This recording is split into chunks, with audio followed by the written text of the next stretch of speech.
Bonsoir à toutes et à tous et bienvenue dans cette émission spéciale, un numéro consacré à un phénomène numérique aussi soudain qu'inédit, l'irruption massive de la voix populaire dans les affaires diplomatiques algériennes. Depuis quelques jours, un hashtag enflamme littéralement les réseaux sociaux. Tebboune, ne vous rendez pas en Irak. Des milliers de messages, de vidéos, de commentaires portés par des citoyens de tout âge et de toute région qui appellent d'une même voix le président de la République, Abdelmadjid Tebboune, à ne pas se rendre au sommet arabe prévu à Bagdad à la mi-mai. Pourquoi cet appel? D'où vient cette crainte, cette appréhension du peuple? Est-ce une méfiance envers le contexte géopolitique régional tendu et instable? Est-ce le signe de l'attachement profond du peuple à son président, perçu comme proche et à l'écoute? Pour en parler ce soir avec nous sur ce plateau, 3 voix pour décrypter cette large mobilisation. Eh bien, avec vous, messieurs, merci d'être avec nous. Nous sommes en compagnie de nos consultants. Monsieur Kamel Mansari, directeur de publication chez Le Jeune Indépendant, merci d'avoir accepté notre invitation. Également des nôtres, Monsieur Mohamed Haché, l'économiste, merci de nous faire part de votre présence. C'est moi qui vous remercie. Et notre cher collègue Sami Qaidi, journaliste au quotidien El Moudjahid, merci d'être des nôtres également. Merci, bonsoir. Messieurs, avec vous, nous allons prendre le temps d'analyser ce qu'est ce hashtag, ce qu'il signifie, ce qu'il raconte, non seulement du moment présent, mais aussi de notre mémoire collective, du rapport avec la politique et peut-être même de l'évolution de la société algérienne elle-même. Et avant d'en parler, eh bien, je vous invite à suivre un sujet qui revient justement sur ce mouvement inédit qui est né, vous le savez, sur les réseaux sociaux. Rappelons le contexte. Des milliers d'Algériens ont choisi de faire entendre leur voix à travers un hashtag adressé directement au président de la République, Abdelmadjid Tebboune. Un sujet signé Raouf Hamouche. Regardez. Dans un élan rarement observé dans l'histoire politique du pays, le peuple algérien s'est exprimé sans filtre ni protocole. Et ce, à travers un simple hashtag devenu viral. Les Algériens ont adressé un message clair à leur président: ne pas se rendre en Irak pour participer au sommet arabe prévu dans ce pays. Un message qui n'est ni un refus diplomatique, ni une prise de distance avec un pays frère. Il s'agit juste d'un message empreint de prudence, motivé par l'attachement sincère à la personne du président de la République. Un hashtag qui n'est autre qu'une déclaration. Une voix émanant du peuple pour être entendue jusqu'au sommet. Non pas pour contester ou rejeter, mais pour fédérer et protéger.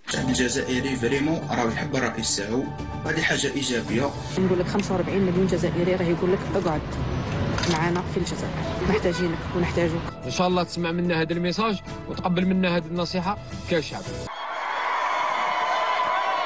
Les Algériens prennent part à la réflexion nationale.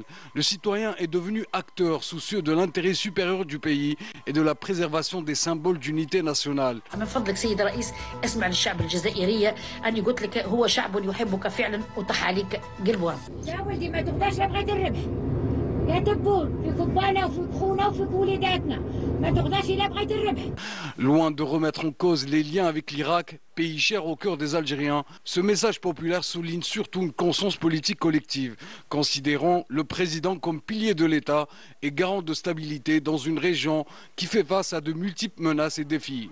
Ce mouvement de solidarité à travers les réseaux est tout simplement le reflet d'une confiance croissante en un président qui a toujours agi pour l'intérêt de la nation, aussi bien face aux défis internes et externes. Une confiance aussi nourrie par une posture claire, des décisions assumées et une proximité réelle avec les préoccupations du peuple. عمي تبون رانا محتاجينك اليوم قبل الغدوة.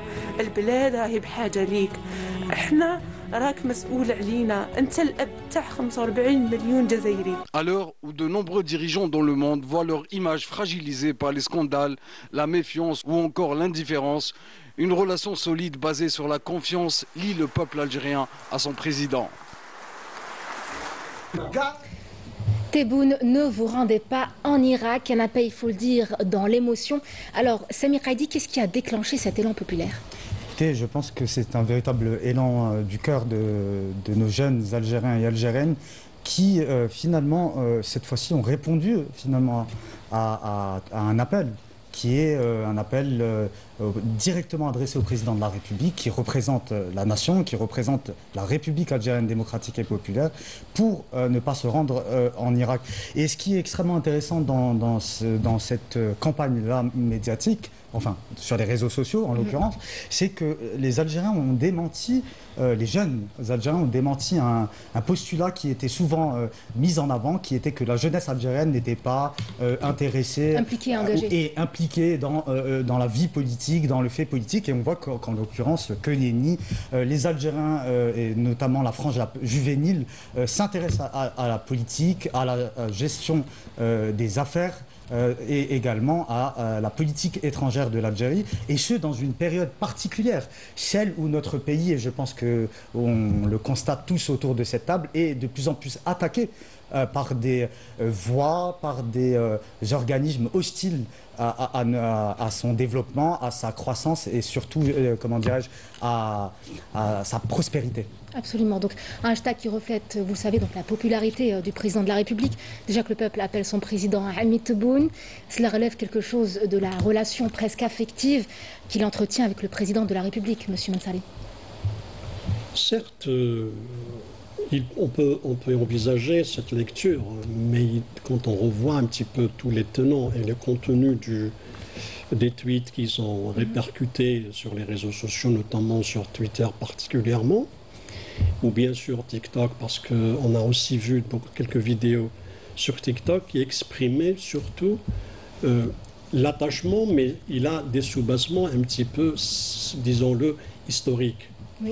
Parce qu'il faut rappeler que la plupart évoquent la question de la sécurité du chef de l'État. Ils évoquent le fait que le président de la République, dans une conjoncture, dans un pays où la situation sécuritaire est fragile, qu'il pourrait subir ça. C'est une lecture qu'il pourrait être la cible ou être victime d'un incident qui pourrait être fatal. Donc c'est un petit peu ça qui est prévu. Pourquoi? Parce qu'il y a des antécédents. Les antécédents, c'est vrai que, bon, jusqu'à preuve du contraire, donc on ne sait pas aujourd'hui si c'est vrai ou pas, mais il y a eu au moins la mort du président. C'est ce qui est évoqué, hein, donc par ceux qui défendent, ceux qui publient ces tweets. C'est le fait que le président de la République, en partant dans la région, en visitant la Syrie et l'Irak, est revenu malade, que Mohamed Sadiq Ben Yahya, qui était en mission de médiation entre l'Irak et l'Iran en 1980, au cœur de la guerre, son avion a été abattu par un missile irakien. Mais il y a aussi d'autres incidents que je n'ai pas entendu, qu'on n'a pas vu. Il y a aussi la mort de 2 diplomates algériens en 2005 qui ont été assassinés par Al-Qaïda, kidnappés, dont on n'a jamais retrouvé le corps jusqu'à aujourd'hui. Il s'agit de Belqaïd et Belaroussi. Belaroussi qui faisait office de chargé d'affaires et Belqaïd qui avait rejoint le premier jour de l'assassiné le lendemain de son arrivée à Bagdad en 2005, en plein été. Donc, mais aussi une lecture du contexte actuel, les tensions en Irak, de la région. C'est vrai que les enjeux du sommet arabe également. Oui, ça, j'ai commencé par le soubassement historique, et ce qui justifie justement, selon les tenants, c'est-à-dire ceux qui publient ces tweets, c'est le fait qu'il y a eu cette historique. Mais il faut ajouter les 2 diplomates. Et en plus, aussi, on a vu comment, depuis 1978, aucun président algérien n'est parti visiter l'Irak. Donc on n'a pas... Ce serait une première. Hein. Oui, mais ce serait une première. Mais pourquoi pourquoi il a reçu l'invitation? Parce que le président irakien a participé en 2022 au sommet de la Ligue arabe. Donc il a été là. Donc il a vraiment évoqué le fait que l'organisation était parfaite, que la sécurité en Algérie était parfaite, que tout était en ordre. Mais un pays qui est aujourd'hui divisé, qu'il y a aussi des menaces terroristes qui n'arrêtent pas, un pays qui subit jusqu'à aujourd'hui des opérations venant de plusieurs entités, y compris Israël. Il n'y a pas longtemps, Israël bombardait encore l'Irak. Donc la région de la Syrie, elle était frontalière avec l'Irak. Donc le trajet aérien, donc on est en train de réfléchir au trajet aérien, donc le couloir par lequel l'avion va passer. Donc c'est ça un petit peu, parce qu'il y a une particularité. Donc il ne faut pas penser que ça soit directement lié contre le peuple irakien, qui est un peuple qui subit lui aussi une situation qui le dépasse, Mais comme il y a ces antécédents-là, et qui posent des questions, donc il n'y a aucun pays qui a subi ça. Donc ce n'est pas, on n'a pas vu des chefs d'État mourir ou des diplomates mourir après avoir visité la région ou quand ils étaient en région. Donc c'est un petit peu ça qui justifie, qui motive ce hashtag là, et ces appels pressants aux chefs de l'État pour ne pas s'y rendre. Mais ça reste toujours une position subjective, donc, mais la décision reviendra au chef de l'État. C'est à lui de mesurer, de voir s'il doit y aller ou pas. Donc, ça reste, l'appel est là, mais toujours est-il mais on peut supposer qu'il n'ira pas en raison, pas pour des questions sécuritaires seulement, mais il y a le contenu, c'est-à-dire l'agenda. L'ordre du jour et du sommet arabe ne cadre pas avec les revendications algériennes. On a vu que le sommet du mois de mars dernier, le président n'est pas parti. Au contraire, on a publié un communiqué dans lequel on expliquait notre position, que tout ce qui a été décidé, qui allait être décidé au cours du sommet du Caire ne correspondait pas à la philosophie, à la diplomatie ou à la logique algérienne en matière de règlement de conflits. Donc il y a déjà ce problème-là qui va se poser, mis à part le fait qu'il y a cet antécédent historique et qui est dramatique et qui constitue pour les Algériens un traumatisme qu'on n'arrive pas à dépasser. Une véritable peur, et le fait justement qu'il s'exprime comme ça publiquement à travers notamment ce hashtag est bien une opinion publique plus mature et engagée. Monsieur Achille, peut-on dire qu'il s'agit là d'un sursaut citoyen? Tout à fait. Déjà, ce qu'il faut relever, c'est cet intérêt du peuple algérien, d'abord pour la politique nationale, mais aussi la politique étrangère ou géopolitique. Donc il y a un intérêt, et cela prouve quand même que le citoyen algérien est actif d'abord sur les réseaux sociaux, parce que maintenant les espaces d'expression politique sont aussi dans les réseaux sociaux. Donc l'espace public politique s'est transformé, c'est l'espace numérique. Donc c'est là où il y a une activité intense et une participation massive de tous les citoyens, de toutes les catégories sociales. Si on est dans l'ère et politique, c'est-à-dire la politique par l'Internet. Donc positivement, d'abord, on relève cette prise de conscience du peuple algérien et cette proximité aussi avec ses dirigeants, et notamment avec le président de la République. Quand on appelle le président de la République par rapport à une question d'ordre géopolitique, de relations extérieures du pays, donc cela montre aussi le niveau de conscience du peuple algérien. Maintenant, effectivement, il appartient bien sûr aux autorités compétentes et aux décideurs du pays de prendre les décisions, mais il faut noter que c'est positif le fait que le peuple algérien s'intéresse à ces questions. Et ça montre aussi, bien entendu, ce lien de proximité entre le peuple algérien et le président de la République. Parce que le président de la République nous a habitués quand même avec un discours franc, avec un discours... Et sans filtre également. Exactement, franc, la franchise. Il simplifie les choses pour que tout le monde ait accès au message sur tous les plans économiques, politiques, etc. Même relations internationales, à chaque fois qu'il accordait des interviews pour les médias algériens, donc il simplifiait davantage le message pour qu'il soit accessible et elle aborde toutes les questions, tous les sujets. Donc cela a contribué, et sa proximité, aussi sa modestie, on l'a vu quand il sortait dans les wilayas du pays, il a vu cette proximité, il était très très bien accueilli partout, donc montre une certaine proximité, et c'est ce qui manifeste aujourd'hui le peuple algérien. Donc bien sûr, en l'appelant à ne pas se rendre, c'est-à-dire en Irak. Mais maintenant, analyser sur le plan géopolitique aussi la situation, et je pense que le peuple algérien a suivi ce qui se passe au Moyen-Orient. Et il a suivi un peu aussi quelques déceptions, qu'il faut dire. Il y a des déceptions de la part de part et d'autre. Donc, et puis, fondamentalement, le Moyen-Orient reste toujours une véritable poudrière. C'est une véritable poudrière. On voit aujourd'hui un peu la situation au Moyen-Orient. Les dangers sont très importants, ils sont imminents aussi, parce que la situation est de plus en plus, c'est-à-dire, et s'aggrave de plus en plus. On a vu la situation au niveau de certains pays qui sont pratiquement fragilisés. Donc les États, certains États au Moyen-Orient, sont dénommés bien sûr, ont perdu leur, c'est-à-dire, je ne dis pas leur crédibilité, c'est pas la crédibilité, mais leur force, leur capacité d'assurer une sécurité nationale. Et on le voit sur le terrain, c'est-à-dire il y a eu quand même une déstabilisation massive depuis 2010-2011 avec les événements qu'on appelait entre guillemets le printemps arabe, mais qui était un complot pour déstabiliser et pour l'émiettement carrément des États, surtout des États-nations. Donc voilà, c'est tout un contexte et le peuple algérien est très conscient d'ailleurs. Surtout que le peuple algérien, avec le Hirak, est resté uni, il est resté fidèle à ses institutions, fidèle à son armée, à l'ANP, fidèle à l'État-nation. Et ça, c'est très important, hein? C'est-à-dire ce front interne et cette conciliation entre le peuple et ses institutions et son État, c'est la chose.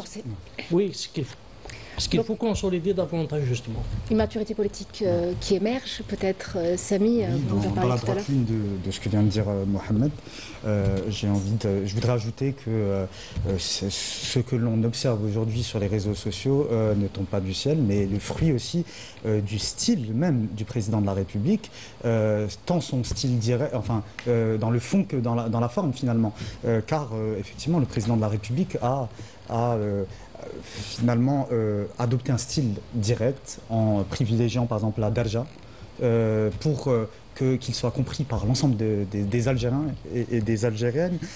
Il a aussi mis en place cet exercice, les rencontres périodiques avec la presse nationale, et c'est un exercice où il aborde l'ensemble des questions économiques, politiques, internationales, sans tabou et avec un style franc, mais également les réformes structurelles qui ont eu lieu à destination de la société civile en impliquant directement le citoyen, la jeunesse à travers aussi le Conseil supérieur de la jeunesse, et des réformes qui permettent aussi aux jeunes de s'impliquer davantage lors des élections, mais notamment locales, où ces derniers peuvent représenter leur collectivité de façon plus soutenue. Et aujourd'hui, le citoyen se sent autorisé en tout cas de s'adresser directement à son président de la République.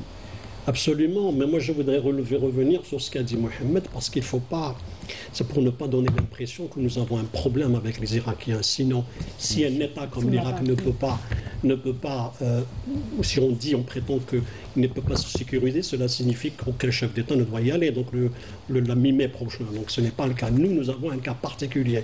Il faudrait souligner cela, que nous avons une histoire, des antécédents qui justifient justement cette démarche et cet élan populaire sur les réseaux sociaux pour dire au chef de l'État de ne pas y aller.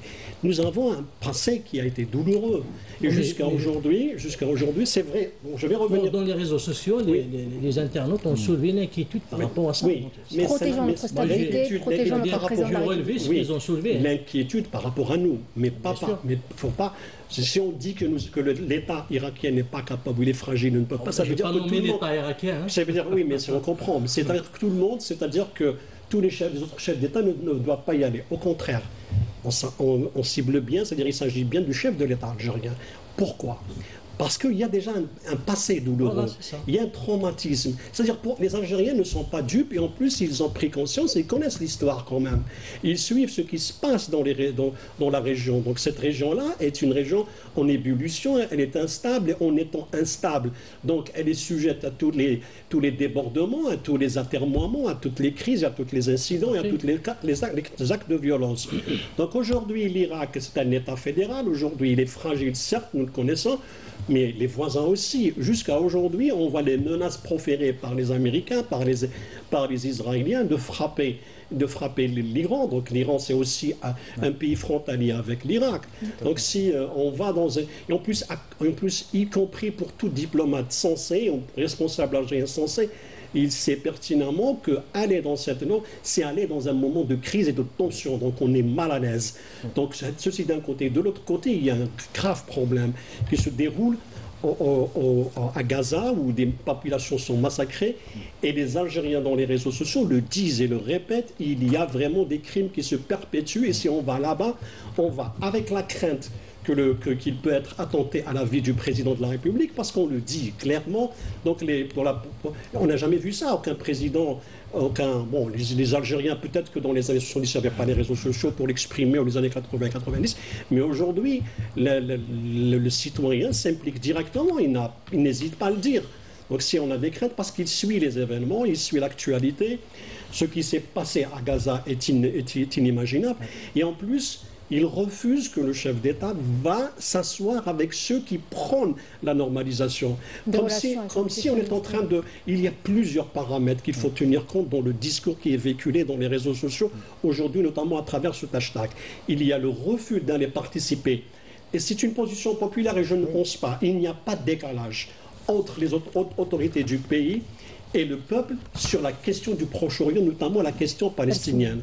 Donc il n'y a pas, je ne pense pas que le président, et je ne vais pas aller dans la certitude, mais il est impossible que le chef d'État, dans les conditions actuelles, prenne le risque d'aller prendre une position qui sera dommageable pour la diplomatie algérienne, notamment en matière de reconnaissance d'une solution qui est défavorable aux Palestiniens, notamment la question, elle va être posée dans le sommet, la question de elle est placée d'une manière un petit peu, disons-le, vicieuse et un petit peu malicieuse, c'est le fait de la prise en charge des personnes qui n'ont pas de toit à Gaza. Cela signifie les évacuer hors de la ville de Gaza. Donc c'est un petit peu, cette question-là va être posée. Et les internautes algériens dans les réseaux sociaux le disent, ils le disent clairement.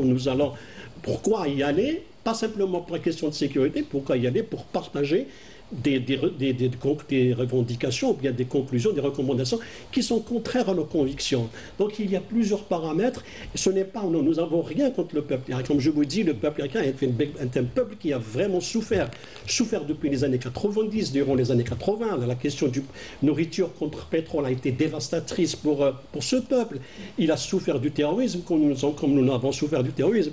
Donc le peuple irakien, dans son ensemble, il a de bons rapports avec les Algériens. Les Algériens le respectent, mais il y a les sommets, ce sont les calculs politiques et les intentions des uns et des autres, parce que la Ligue arabe, nous avons une distance, nous avons pris nos distances avec la Ligue arabe, il faut le dire courageusement. Nous n'avons presque plus je ne dirais pas de considération, mais on n'a plus de présence dans la mesure où on ne croit plus à la Ligue arabe du moment qu'elle n'a pas encore été réformée. Si une fois elle sera réformée, c'est une revendication algérienne, probablement nous allons revenir et être très actifs. Nous sommes plus intéressés. Un des objectifs de la présence du président de la République lors de ce sommet arabe, justement. Oui, bien sûr. Donc nous sommes plus préoccupés par ce qui se passe dans notre région immédiate, le Sahel et tout. Par contre, et nous l'avons dit dans le communiqué qui a été transmis pour démontrer, justifier le refus de la participation algérienne au sommet du Caire, c'était pour dire nous ne pouvons pas nous associer à des solutions qui sont contraires à nos convictions, qui sont contraires aux revendications du peuple palestinien, c'est-à-dire le droit à la détermination avec la création de son État. Et aujourd'hui, cette question-là va être posée. Et je pense que si c'est vrai que les citoyens ont des préoccupations sécuritaires, des préoccupations probablement subjectives, émotionnelles, mais au-delà de ça, il y a d'autres engagements et enjeux qui sont présents, qui sont sur la table pendant ce sommet. Et je ne pense pas que l'Algérie irait dans cette direction, c'est-à-dire se souscrire avec des démarches qui sont contraires aux Palestiniens et surtout qui parlent de renvoi, c'est-à-dire de relocalisation des Palestiniens, de réformes qui constituent presque une approche similaire à celle qu'ils veulent, la normalisation, et ça c'est un petit peu dangereux. Et c'est sensible également. Absolument. Alors, qu'en est-il de l'unité nationale? C'est un hashtag, revenons au sujet, un hashtag qui appelle aussi à l'unité nationale. Oui, je pense déjà cet hashtag montre qu'il y a cette communion, cette cohésion entre le peuple et ses dirigeants.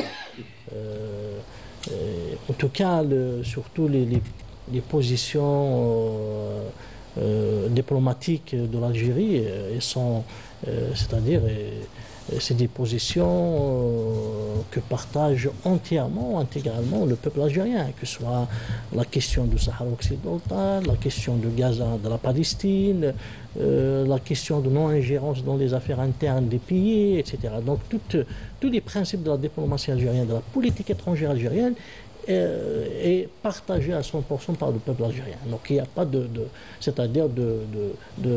problème là-dessus. Mais aussi, ce front de l'intérieur et cette unité nationale, cette cohésion nationale, parce qu'il ne faut pas oublier que maintenant les guerres de nouvelle génération, elles visent justement à créer une certaine déchirure entre les différentes composantes de la nation.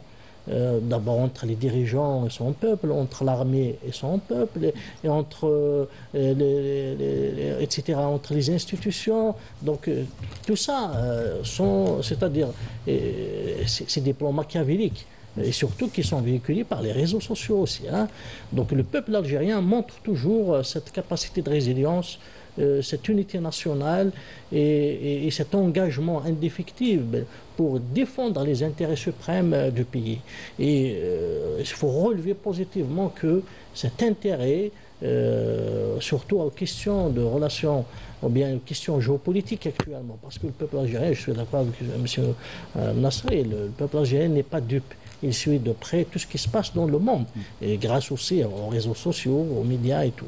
Donc cela montre que le peuple algérien il a une prise de conscience, et cette prise de conscience, c'est déjà une forme d'humilité. Quand on a un peuple conscient et qui est derrière ses dirigeants par rapport à des questions très importantes, donc cela montre que l'Algérie est très forte. C'est ça le front de l'intérieur, c'est ça l'unité nationale. Il ne faut pas oublier aussi que l'Algérie a pris des positions très courageuse au niveau du Conseil de sécurité des Nations Unies. Donc tout ça montre que, parce que le peuple était derrière aussi, la force d'une politique étrangère vient de la force d'une politique intérieure, d'un front de l'intérieur. On ne peut pas avoir des positions souveraines, autonomes au niveau des scènes internationales et prendre des positions courageuses, surtout si on n'a pas un front de l'intérieur derrière, si on n'a pas cette unité. Donc le peuple algérien soutient cette politique étrangère, toutes les positions, et l'Algérie s'est montrée intransigeable par rapport à ses principes, notamment depuis, c'est-à-dire l'accès comme membre non permanent au niveau du Conseil de sécurité des Nations Unies, surtout par rapport à la question palestinienne. Des positions qu'aucun pays arabe n'avait prises avant. Oui, des positions extrêmement courageuses, mais je voudrais revenir principalement sur cette notion aussi d'unité nationale qui n'est pas un vain concept actuellement dans une période assez particulière, celle où l'Algérie, mais également de nombreux pays africains vivent des guerres dites de 4e et 5e génération, c'est-à-dire que l'on utilise les réseaux sociaux, la toile, etc., pour déstabiliser des nations à travers des fake news, à travers des campagnes de désinformation. Et cette semaine, il y a eu un événement assez particulier, c'est la rencontre des chefs de renseignement sur le continent africain, à Alger, et qui a traité de cette question, car l'Afrique est un des continents qui est le plus touché par ces campagnes de fake news et de diabolisation. Un pays très riche, c'est pour cela. Exactement, un continent qui, en l'occurrence, qui par ses richesses et par sa ressource aussi humaine, sa jeunesse, doit être déstabilisée par des officines tapies dans l'ombre. Et souvent, ils utilisent, il faut l'avouer, des fermes composées de mouches électroniques qui, comme des soldats, sont là à taper sur leur clavier pour déstabiliser des nations entières. Et on a pu le voir lors de cette décennie que effectivement des nations étaient déstabilisées.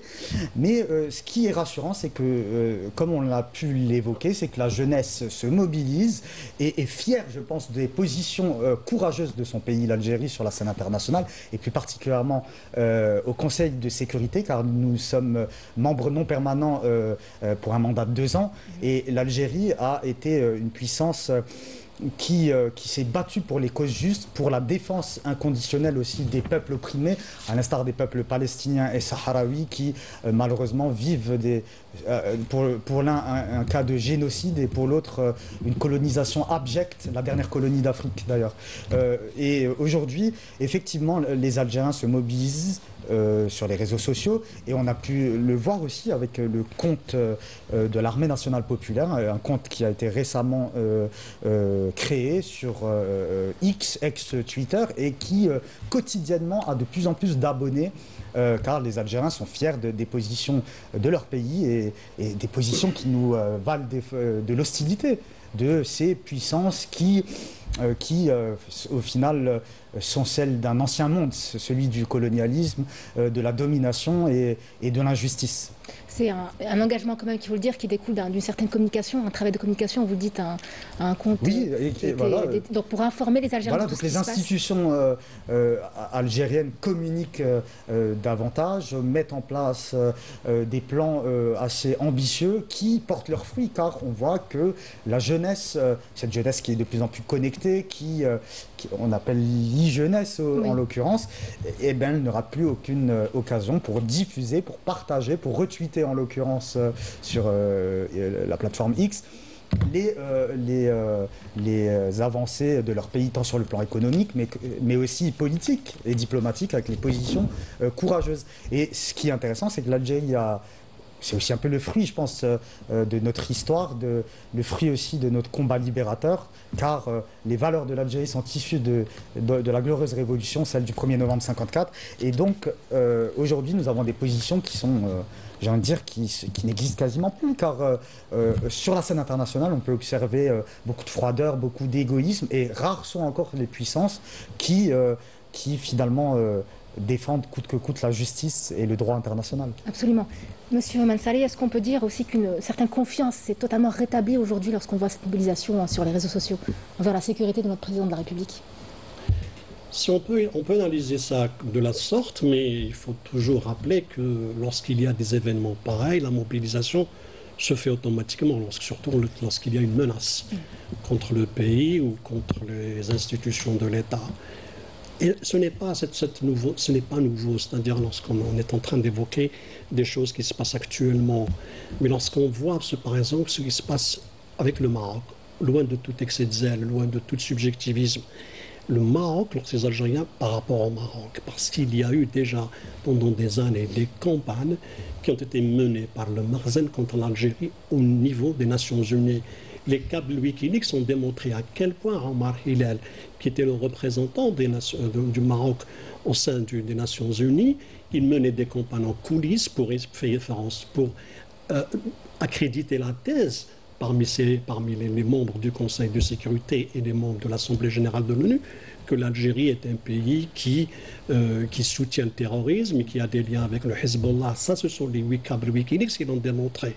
Et on voit un petit peu que s'il n'y avait pas eu ces câbles, on ne l'aurait jamais su à l'époque. Mais franchement, donc c'est à ce moment-là qu'on réagit par rapport à ça. Donc on cible un petit peu d'abord l'ennemi et puis on crée une sorte de riposte. Donc on sait pertinemment qu'avec le Maroc, si ça ne va pas, parce qu'il y a une politique hostile orchestrée depuis des années, elle découle pas de la venue de Tebboune, non, c'est bien avant. Donc c'est pendant des années que le Maroc est en train d'attaquer l'Algérie. Donc il entraîne dans sa logique hostile envers l'Algérie des pays comme le Mali. Donc c'est pour ça que on voit sur les réseaux sociaux des ripostes de la part non pas des jeunes, pas de tous les âges. On voit des Algériens qui réagissent à ça. Et lorsque vous vivez dans cette atmosphère d'hostilité, vous voyez qu'on vous en veut partout. Regardez ce qui se passe avec la France actuellement. Et jusqu'à aujourd'hui, la campagne de Rotailleux contre l'Algérie ne cesse pas. Lorsque vous êtes Algérien et vous voyez autour de vous toutes ces menaces et toutes ces attaques et toutes ces hostilités, vous êtes forcément dans la crainte lorsque votre président qui va partir dans une région qui lui-même, on ne va pas dire abhorre, mais ou réprouve, parce qu'il y a déjà un danger et un état sioniste sauvage qui est en train d'exterminer tout un peuple, entouré d'une région où des positions sont diamétralement opposées. Certains sont pro-israéliens, qui le soutiennent jusqu'à aujourd'hui, qui le laissent. Les Marocains, hier, quelques jours, il y a eu une manifestation au port de Tanger parce que des bateaux contenant des cargaisons d'armes en provenance des États-Unis vers Israël ont accosté à Tanger. Donc, imaginez, lorsque vous vivez vous analysez toute cette situation, le commun des Algériens, ça fait un flux d'informations énorme et un flux de craintes très très très important. C'est pour cela que, comme on dit, ça a été vraiment un feu. Donc c'est presque un incendie qui s'est reproduit sur les réseaux sociaux pour dire basta, il ne faut pas y aller. Voici nos raisons. Même si le président de la République sait qu'au fond c'est subjectif, que les États, que les intérêts de l'État ne se règlent pas de cette façon et qu'on ne prend pas des décisions. Mais toujours est-il que la voix, si celui qui vote pour vous vous dit de ne pas y aller, vous êtes obligé d'acquiescer. Donc c'est un petit peu, c'est ça le jeu aujourd'hui, c'est de faire en sorte à ce que on sent qu'il y a un danger, non seulement le danger physique, mais il y a même probablement une sorte de complot dans le sort où soit vous allez vous asseoir.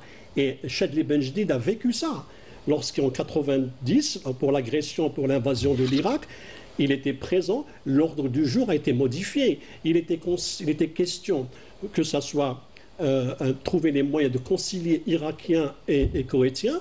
On se retrouve avec un autre ordre du jour et l'Algérie n'a pas voté, donc n'a pas dit non, je ne peux pas participer à ça. Il est fort probable que l'agenda se change parce que tous les ordres du jour se négocient. Et en même temps, lorsqu'on lit ce qui est annoncé, on est en droit de se poser des questions.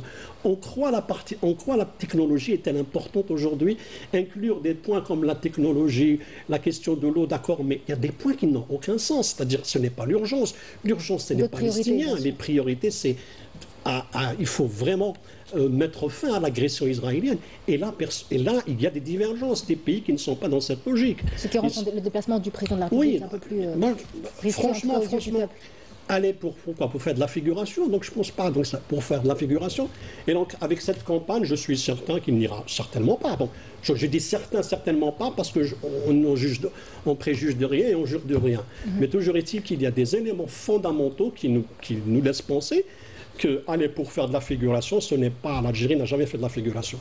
Puis des appels, Samir Haïdi, qui viennent également de notre communauté établie à l'étranger, puisque depuis la présidence de Tebboune, il faut le dire, nos ressortissants font partie intégrante du pays, tout à fait. Rien que au niveau des décisions.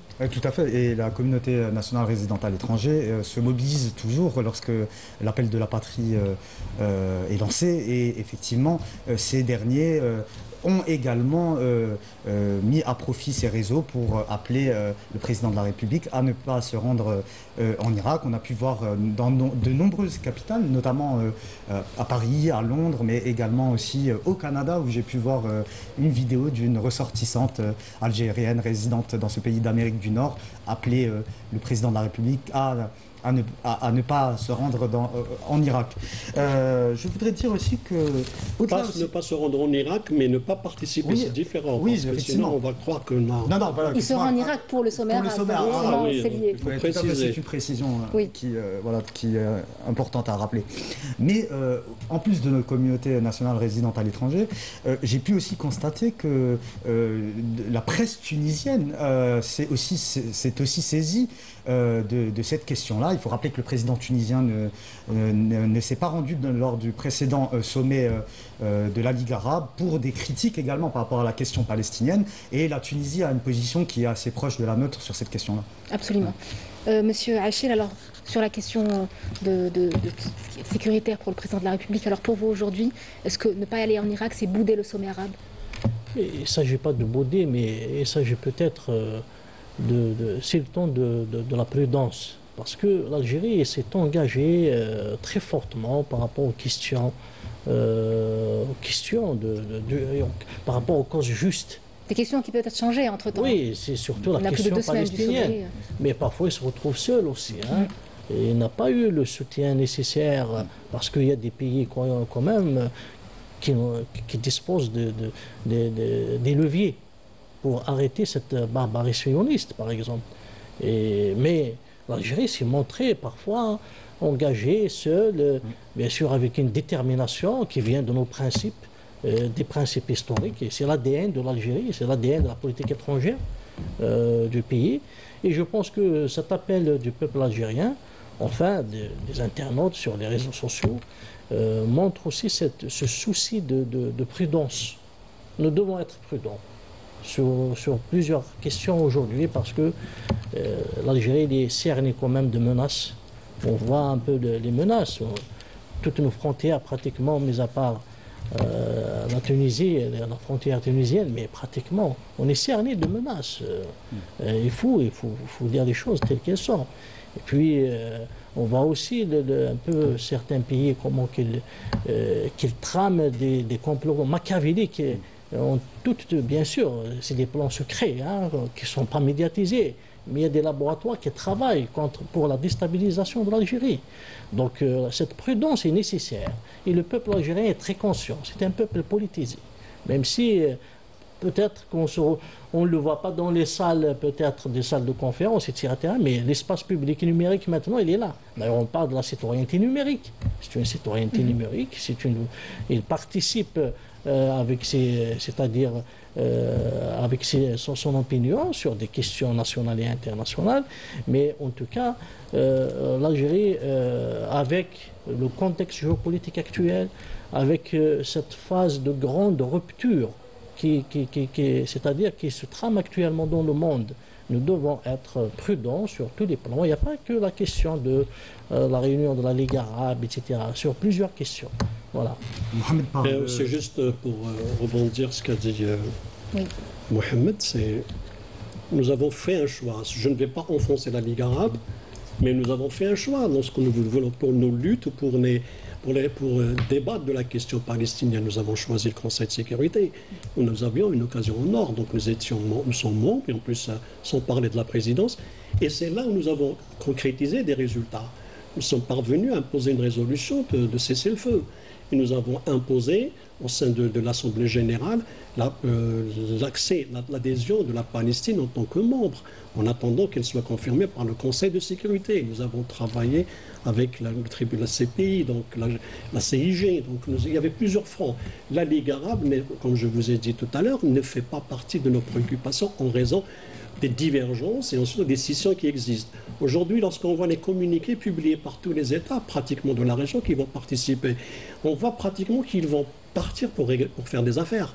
C'est le bilatéral qui est en train de se rencontrer pour faire du bilatéral, proposer des projets entre Jordaniens, Irakiens. Et en plus, on part avec une scission, avec une divergence sur la participation de la Syrie ou pas. Ahmed El-Shara est rejeté par certains, accepté par d'autres. Donc cette atmosphère-là ne nous intéresse pas sur le plan diplomatique. Mais ce qui nous intéresse, nous, aujourd'hui, c'est de démontrer que nous avons nos positions. Et c'est cela qui est justement répercuté sur les réseaux sociaux.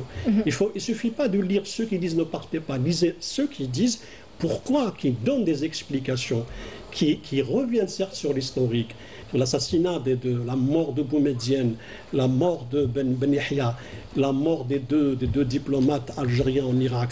Mais il y a aussi ceux qui disent que cette réunion n'apporte rien. Il faut partir juste pour participer. Juste pour participer, ce n'est pas notre rôle. Et il y a des pays qui sont pro-israéliens, qui ont des relations avec Israël, qui ne peuvent pas prendre des positions tout à fait diamétralement fermes et définitives avec Israël. Sinon, ils l'auraient pris durant les précédents sommets. C'est un petit peu ça qui dérange et qui fait en sorte à ce que les internautes, ou bien n'importe quel averti, quelle personne, il ne faut pas être justement internaute, mais ceux qui suivent bien l'actualité, savent que c'est un sommet qui va devenir une coquille vide. Alors oui, Samy, un dernier mot, nous allons faire un dernier tour de table avant de clôturer cette émission. Parce que Mohamed avait abordé le contexte régional, mais en plus de ce contexte régional, il y a un contexte international qui est des plus préoccupants, car je pense que depuis la création du système international que l'on connaît, qui fait suite à 1945, jamais le monde n'a connu finalement une transition, une mutation profonde, et dans ce clair-obscur, finalement, comme l'avait dit Gramsci, finalement tous les loups sortent un peu. Donc c'est une période de tous les dangers en l'occurrence. Concernant l'Algérie n'est pas visée uniquement par le fait qu'elle défende également des causes justes, mais par le fait qu'elle refuse aussi la logique de l'endettement. C'est un pays qui n'a pas de dette, c'est un pays qui est scrupuleusement attaché à sa souveraineté, et c'est un pays qui également refuse la logique des blocs en étant un non-aligné par excellence. Absolument. Ouais. Un dernier mot, Monsieur Haché? Moi, je dirais que d'abord, il y a cette prise de conscience populaire par rapport à des questions internationales, par rapport aux positions du pays, de notre pays, surtout concernant certains conflits. Et cela montre aussi cette proximité entre le peuple algérien et son président. Donc ça montre cette cohésion nationale, ça montre cette unité nationale et ce front de l'intérieur qu'il faut renforcer davantage, qu'il faut consolider, bien sûr, sur tous les plans. Moi, je pense que, pour terminer, c'est-à-dire pour dire que on sent bien que le président ne va pas aller à l'encontre des volontés des internautes. Je pense qu'il y a certaines synergies. Quand je dis synergie, dans le sens où il y a, vous savez, après tout, c'est un simple citoyen, donc lui, comme tout le monde suit les actes de l'actualité, lui aussi, il est entouré de diplomates, de conseillers et tout, mais la température vient des réseaux sociaux, vient de la société en elle-même. C'est là où on mesure un petit peu le baromètre, qu'il soit électoral, on le mesure de ce qui se déroule actuellement. Donc je pense que aller à Bagdad, ne pas aller à Bagdad va se concrétiser. Très bien. En tout cas, ce qu'on peut certainement dire, en tout cas, messieurs, c'est que cette mobilisation autour du président de la République, Abdelmadjid Tebboune, n'est pas qu'un phénomène de réseau, mais plutôt le reflet d'un peuple inquiet, il faut le dire impliqué, également protecteur à son tour. Merci à nos invités d'avoir pris part à cette émission spéciale. Merci à vous, Monsieur Kamel Mansari, directeur de publication chez Le Jeune Indépendant, Monsieur Mohamed Aïchil, merci à vous, vous êtes économiste, et Monsieur Sami Qaidi, cher collègue, journaliste au quotidien El Moudjahid. Merci à vous également, chers téléspectateurs, de nous avoir suivis. Excellente soirée à vous avec la suite de nos programmes sur Canal Algérie.